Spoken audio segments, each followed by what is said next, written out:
Madame, monsieur, bonsoir. Très heureux de vous retrouver. Voici les titres de l'actualité de ce jeudi 24 février. À la une, les mathématiques et leur enseignement facile au second degré. Pour mieux répondre aux ambitions de l'école, un plan en faveur de l'enseignement des maths est engagé à Mayotte. Toute une stratégie visant à rendre la discipline beaucoup plus populaire et compréhensible. Nous étions à la Cité du Nord à Mtangadoua. Démonstration en classe à découvrir. L'insécurité, ses formes de violence ainsi que ses barrages en conséquence, avec les difficultés pour accéder à Mamoudzou en raison des checkpoints. Ils sont nombreux, ces automobilistes, à contourner par le nord pour arriver dans le chef-lieu. Nous les avons rencontrés en plein trajet. Ils nous font part de ces nouvelles contraintes. Il est champion olympique, champion du monde et champion d'Europe de natation. Alain Bernard est actuellement à Mayotte pour assurer la promotion de la natation chez les plus jeunes, ainsi qu'assurer celle des Jeux olympiques de Paris 24. À ce sujet, il a assuré, entre autres, un atelier de savoir nager avec des élèves à Tahiti-Plage. Le champion Alain Bernard est l'invité de ce 19h. Rendez-vous en fin de journal. Consolider les compétences des élèves dès l'école primaire avec les mathématiques, souvent considérées comme la bête noire des élèves, un plan en faveur de son enseignement est engagé à Mayotte. Les professeurs rivalisent d'originalité pour donner envie de faire des calculs. Et à la Cité scolaire du Nord, une enseignante a mis au point un jeu de cartes avec l'aide de ses élèves de seconde. À Mtangadoua, Chafanti Alibako, Raina Alilouafa. Plastifiés, découpés, ces élèves prennent plaisir à fignoler leur propre jeu de cartes. Après 10 heures de travail sur plusieurs mois, il a pris forme. L'idée, c'était de représenter un petit peu ce qu'ils avaient en tête pour les mathématiques. Du coup, c'est des signes, c'est de la géométrie et ça représente peut-être les battes dans leur tête, beaucoup de chiffres dans tous les sens, mais je trouve que le résultat est visuellement quand même agréable. Il n'y a plus qu'à battre les cartes. La partie peut commencer. Première question, racine de 16. Tout le monde pose sa carte. Si vous ne l'avez pas, vous piochez. Celui qui se débarrasse le plus rapidement de ses cartes remporte le jeu. Le but de ce jeu, c'est de répondre à différentes questions. Par exemple, on va poser des questions et toi, tu devras y répondre grâce aux cartes. Par exemple, au tableau, on nous a demandé quel est le double de 4. Du coup, toi, tu devras y répondre et la réponse à cette question, ça sera 8. Le jeu Matavi ou Succulent Kibushi a permis à ses élèves de travailler ensemble pour un projet commun. Ça m'a beaucoup aidé à apprendre les maths, les bases et des trucs que je ne connaissais même pas. L'intérêt, c'est quoi ? C'est de travailler tout ce qui va être calcul mental et automatisme. Donc, c'est des calculs assez simples qu'ils peuvent faire, qu'ils doivent maîtriser même dans le cycle secondaire où ils sont. Combiner le jeu et le calcul, la stratégie de l'Académie de Mayotte pour valoriser les mathématiques auprès des élèves du premier et second degré. Des enseignants du premier degré qui travaillent ensemble sur cette même logique, de manière à motiver, à rendre plus attractif, à prendre en compte les difficultés des élèves, à prendre en compte le contexte linguistique pour améliorer l'enseignement. La dynamique est lancée. Mettre au point des projets ludiques pour vulgariser les maths reste le défi pour les enseignants. Éducation toujours avec à présent les merveilles de l'informatique. Et voici un projet qui va garantir la continuité pédagogique de nos élèves et étudiants. Le numérique, il a montré son efficacité durant la longue période de confinement que nous avons vécue en 2020. Le projet XMEM, Extensible Mobile Éducation Mayotte, lancé il y a 2 jours au Centre universitaire de formation et de recherche de Mayotte. Un projet expérimental qui va permettre aux étudiants de bénéficier de nouveaux outils informatiques pour les aider à suivre leurs cours à distance. On écoute le coordinateur scientifique du projet ainsi qu'une étudiante au micro d'Hachim Saïd Hachim et Ivan Rakotovao. Le CIUFR, dans son développement, a inscrit dans son contrat d'établissement le développement de la transformation numérique. Donc ce projet va nous permettre d'accélérer cet objectif. Parce qu'aujourd'hui, comme vous le savez, nos étudiants utilisent beaucoup plus, pas que nos étudiants, le smartphone, la téléphonie mobile. Avec les ordinateurs portables, nous pouvons amener au plus près des étudiants les apprentissages, sortir de l'amphi traditionnel et permettre à chaque étudiant d'accéder à l'apprentissage dans n'importe quel lieu. Moi, je pense que c'est une bonne chose parce que, en fait, il y a plusieurs points vers la violence. Si on se lance vers la violence, les barrages, il y a des gens, ils peuvent pas venir à l'école. Et ce projet peut leur permettre de suivre les cours à la maison. On n'a pas de connexion, il y a des gens, ils n'ont pas de connexion, ils n'ont pas d'ordinateur chez eux. Et on nous dit qu'on peut nous donner, mais ce n'est pas tout le monde qui peut avoir cette aide. Parce qu'il n'y a pas beaucoup d'ordi ni beaucoup de clés 4G. Autre titre de l'actualité, l'insécurité et les nombreux barrages observés à l'entrée sud de Mamoudzou ces derniers temps. Conséquence, les automobilistes du sud et du centre de l'île évitent cet axe et contournent par le nord de l'île. Un rallongement des trajets pour l'ensemble des automobilistes. Avec cette contrainte, le nombre de véhicules à l'entrée du nord de Mamoudzou a augmenté et les embouteillages sont de plus en plus fréquents. Saïd Hachim, Fahar Housseni. Ils ont quitté leur domicile peu avant l'aube pour être à l'heure à leur travail ou à d'autres occupations. Les véhicules arrivent par vagues. L'embouteillage prend forme sur plusieurs kilomètres. J'ai quitté chez moi à 5h du matin et là, à cette heure-ci, il est presque 6h30. Je suis encore à Koungou. Là, on a des patients qui ont des rendez-vous à 9h30. Bah là, j'espère qu'on va y arriver. Là, il est 6h, arrivé à 9h30 à Mamoudzou. C'est compliqué, mais bon, on essaye. Je commence à 8h et là, à 7h, je suis encore là, vers Tivani. Du coup, suivre les bouchons jusqu'à Ovalon, là, c'est sûr que j'arriverai dans les coups de 9h. C'est grave. C'est grave. Qu'est-ce qui est grave? C'est un embouteillage. Et pendant que les automobilistes prennent leur mal en patience, d'autres en profitent pour sévir. J'escorte la dame, elle a été caillassée, elle est blessée. 5 à 6 jeunes qui étaient en train de caillasser les voitures. Et voilà, quand ils nous ont aperçus de loin, en train de courir vers eux, en fait, ils sont partis, quoi. Les automobilistes ont fui l'entrée sud de Mamoudzou et se retrouvent coincés à l'entrée nord. Depuis que les routes sont bloquées de l'autre côté, les embouteillages commencent dès 3h du matin. Je ne sais pas combien de temps on va devoir supporter, mais il faudrait vraiment qu'on trouve des solutions assez rapidement parce que ça devient insupportable de devoir se réveiller très tôt et puis après rentrer tard, se prendre 2 heures d'embouteillage par jour. Non, c'est insupportable. Je pense qu'il est vraiment temps qu'on puisse trouver une solution à cette violence. Entre violence et réseau routier sous-dimensionné, dans tous les cas, pour accéder au chef-lieu, il faut une bonne préparation psychologique. L'insécurité à Mayotte et sa caisse de résonance dans les réseaux sociaux. De nombreux appels venant de divers internautes ont été lancés ces derniers jours pour faire de la journée d'hier, mercredi, une île morte. La population était censée rester chez elle pour manifester contre l'insécurité. Sauf que sur le terrain, les rues du chef-lieu étaient plutôt bien animées. Yasmine Jaffar, Aurélien Février, Assadi, à Razafitseheno. C'est un mercredi matin comme un autre sur la rocade de Mtsapéré, principale entrée des automobilistes du Sud. Tous convergent vers Mamoudzou, au travail. La journée île morte fait flop. Les Mahorais n'ont pas suivi les différents appels lancés sur les réseaux sociaux depuis plusieurs jours pour dénoncer l'insécurité permanente. La population avait pour consigne de rester chez elle. Récupérons nos routes, marre de voir nos proches se faire assassiner bêtement. Bloquer tout Mayotte comme en 2018. Mayotte doit se réveiller. Cet élan d'optimisme n'est pas allé plus loin que sur les réseaux sociaux, une chose que certains avaient compris bien plus tôt. C'est une très bonne initiative, une journée qui paralyserait l'île, aucun employé sur son poste de travail.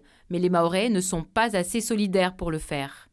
Sur les réseaux sociaux, on propose beaucoup de choses et le lendemain, même celui qui a proposé les idées, il dort sur son canapé et regarde Netflix. Il semble bien loin ce temps où les Mahorais descendaient en masse dans les rues, espérant une réaction des autorités.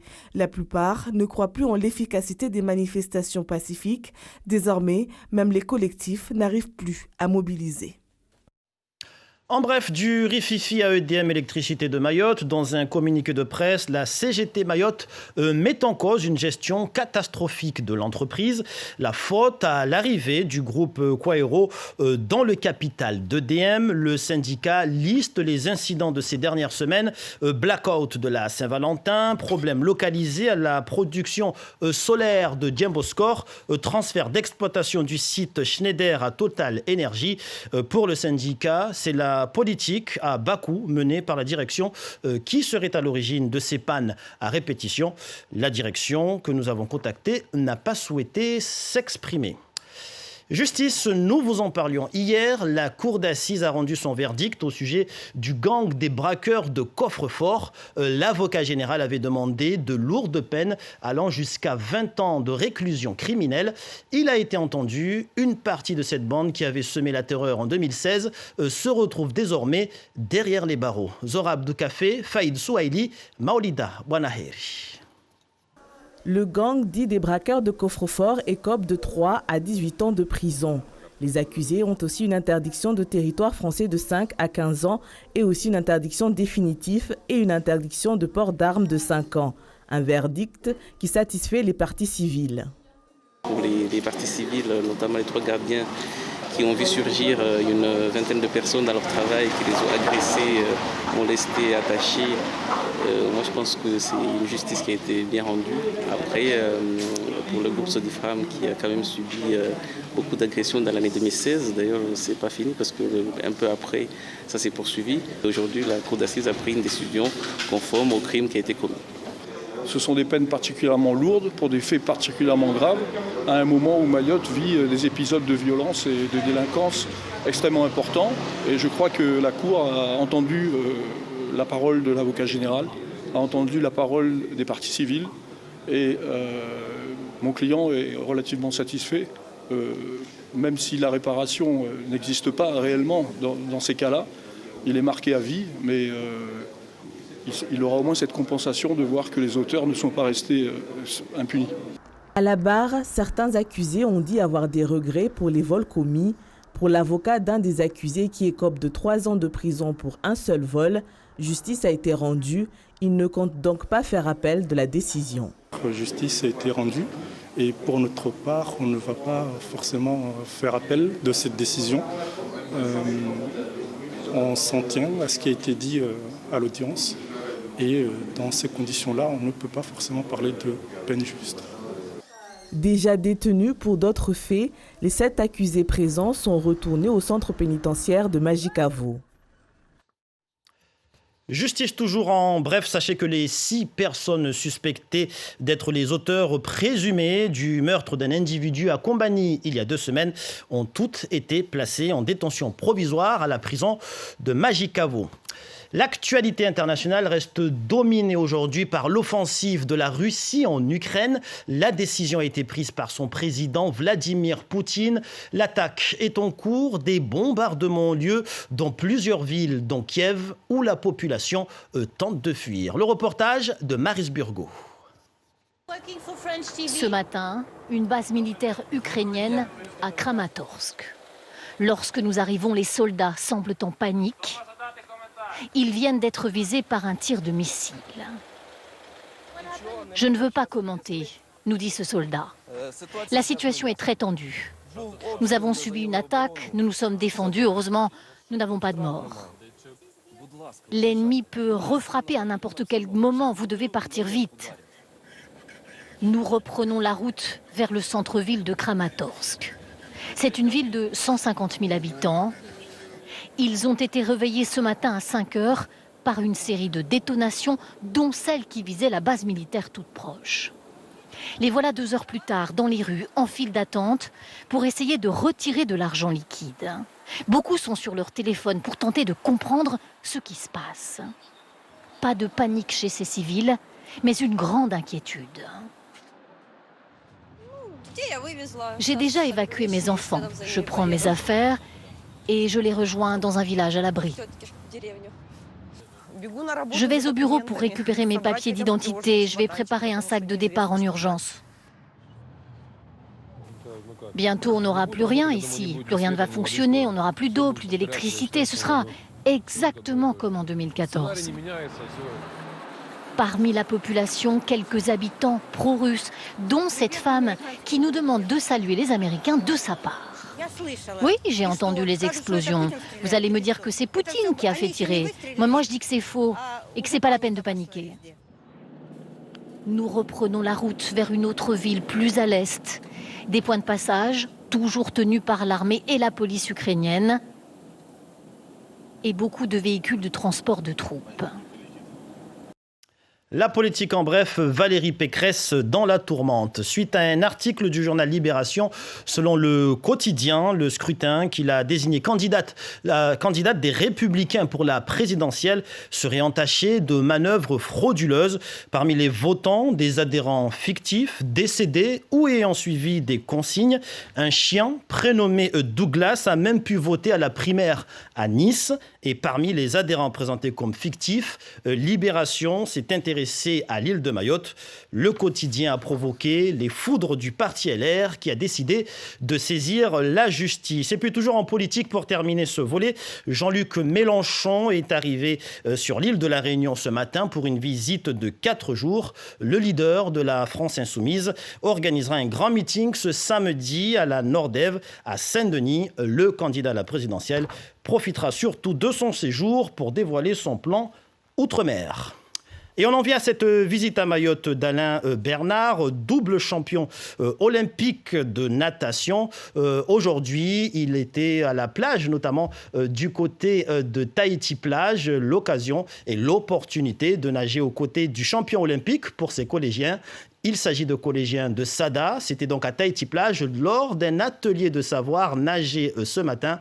Des cours de natation dispensés à ces élèves de 6e qui gardent un bon souvenir de ce cours pas comme les autres. Sur place, Zora Abdoukafé et Soni Chamsidine.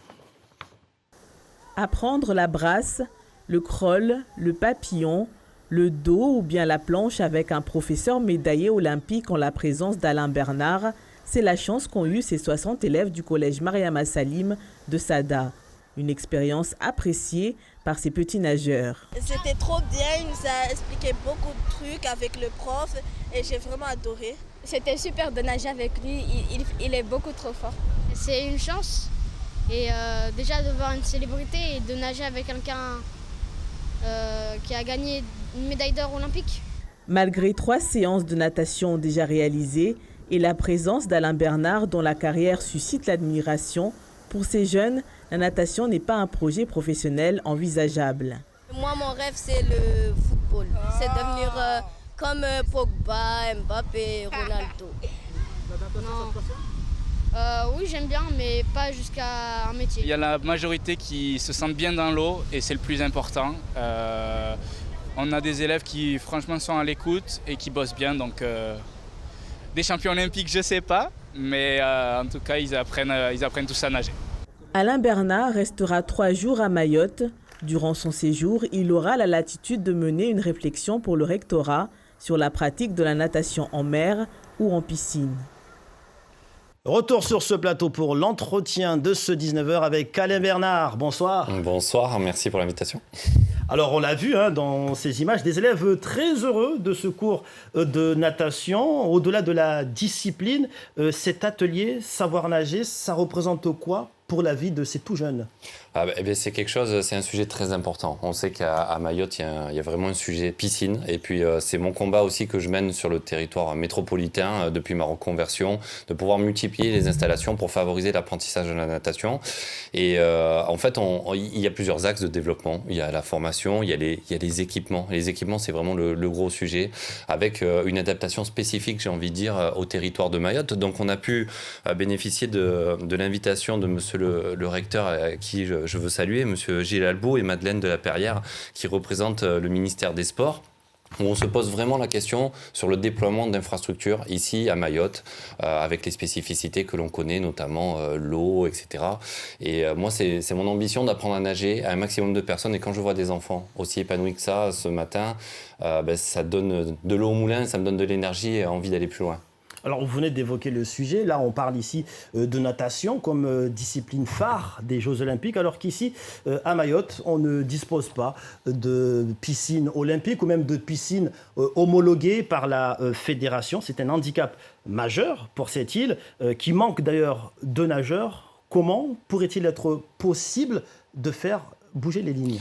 On le voit quand on pose la question à des enfants s'ils arrivent à se projeter en tant que nageurs, ils ne peuvent pas se projeter parce qu'ils n'ont pas d'infrastructure. Et cet atelier s'est monté aussi dans la mer, mais il y a des conditions climatiques avec le marnage et beaucoup de marées de grande amplitude qui ne permettent pas une installation pérenne. Et c'est pour ça qu'on se pose la question aussi avec le recteur d'académie et l'ensemble des acteurs pour pouvoir adapter des solutions et répandre ces équipements sur le territoire de Mayotte. Donc encore une fois, voilà, ça passe par des équipements vraiment adaptés. Je ne peux pas en dire davantage, mais on pense aux équipements mobiles, on pense à ces fameux quais que l'on peut poser en mer et aussi des solutions de piscine à moindre coût, pour justement donner accès à un maximum d'enfants à l'apprentissage. C'est un prérequis de l'éducation nationale et ce n'est pas uniquement Mayotte, mais il y a aussi des territoires métropolitains qui ne bénéficient pas d'infrastructures. Et on développe justement un concept innovant de piscine pour favoriser cet apprentissage-là, au-delà d'être en sécurité, que les jeunes puissent s'épanouir dans l'eau. Et j'espère qu'ils puissent un jour se prendre à rêver à être nageurs de haut niveau. Alors je le rappelle, vous êtes ici en mission dans le cadre de la promotion des Jeux Olympiques de Paris 2024 et dans le cadre également de la promotion du sport et de la natation en particulier. Comment s'articule très concrètement cette mission dans l'île et ailleurs ? C'est rencontrer les élèves, rencontrer les différents acteurs et leur dire que grâce au sport, ça peut changer une vie en fait. Moi j'ai eu la chance de bénéficier d'une petite piscine tournesol à côté de chez moi et c'est de là qu'est née cette passion et c'est de là que j'ai découvert finalement, au-delà de mes capacités intrinsèques, cette passion, cet engouement, cette façon de me fixer un objectif, de m'y tenir et quand j'arrive pas à atteindre cet objectif, me remettre en question et me découvrir en tant qu'homme. Voilà, j'étais quelqu'un de très timide, très introverti et le sport m'a permis de devenir quelqu'un de très curieux et de rencontrer énormément de monde aujourd'hui et je prends ça comme une réelle mission en fait de porter ces valeurs du sport. La France va accueillir les Jeux Olympiques dans 2 ans et la France métropolitaine aussi, mais la France d'outre-mer. Donc on veut vraiment emmener une dynamique nationale dans une pratique sportive régulière. Alain Bernard, merci d'avoir accepté de répondre à nos questions. Et bon retour en métropole. Merci. Merci. Et c'est avec cet entretien que nous refermons cette édition. Merci de nous avoir suivis. Dans un instant, la météo présentée par Dayati Mistouahi. On se retrouve juste après pour le journal en maoré. Très belle soirée à tous avec nos programmes sur La Première.